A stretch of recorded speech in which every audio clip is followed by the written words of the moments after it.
Bueno, para la práctica número 5 de física moderna, el tema correspondiente es el circuito RLC con fuente de voltaje variable. Entonces vamos a tener en cuenta los objetivos, que sería el general obtener el fenómeno de resonancia generado por una variación de corriente, y más específicamente vamos a conocer el circuito RLC.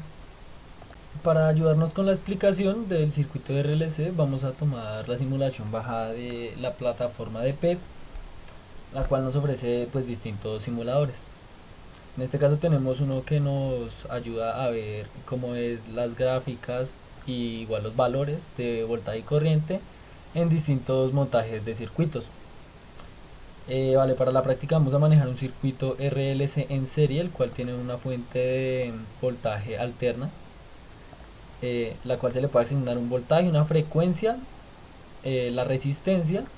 Tenemos también un amperímetro, un capacitor correspondiente a la impedancia de dicho circuito, y finalmente la bobina correspondiente a la reactancia.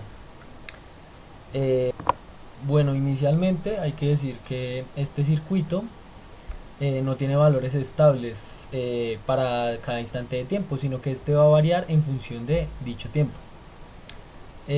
Por lo que tanto la corriente como el voltaje en los diferentes elementos, tanto pasivos como activos, como activos como puede ser la fuente, va a variar según el tiempo.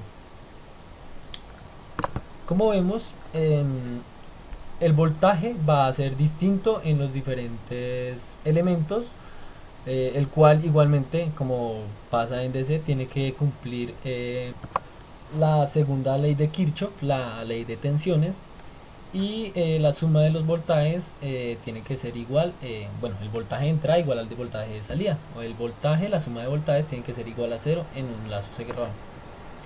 Por lo que esta gráfica va a ser diferente para cada uno de los elementos. Por otro lado tenemos una gráfica que sí es común para todos los elementos, que es la gráfica de corriente, debido a que todos estos comparten la misma. Bueno, tenemos entonces la gráfica de corriente, la cual es igual para cada uno de los elementos, y esta tiene una amplitud determinada. Dicha amplitud depende de los valores de la resistencia, la impedancia y la reactancia del mismo circuito. Por otro lado, también podemos obtener la frecuencia de resonancia, en la cual la amplitud de dicha corriente es máxima para el circuito.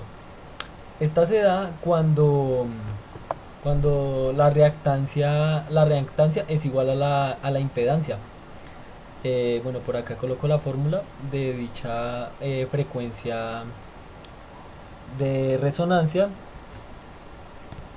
Bueno, para mostrar prácticamente lo que esto se refiere, tenemos en este caso una amplitud de 0.5 amperios en este circuito, con una frecuencia de 1 Hz. La frecuencia de resonancia, teniendo en cuenta que la capacitancia es de 0.05 faradios y la inductancia de 10 henrios, sería de aproximadamente 0.22 Hz.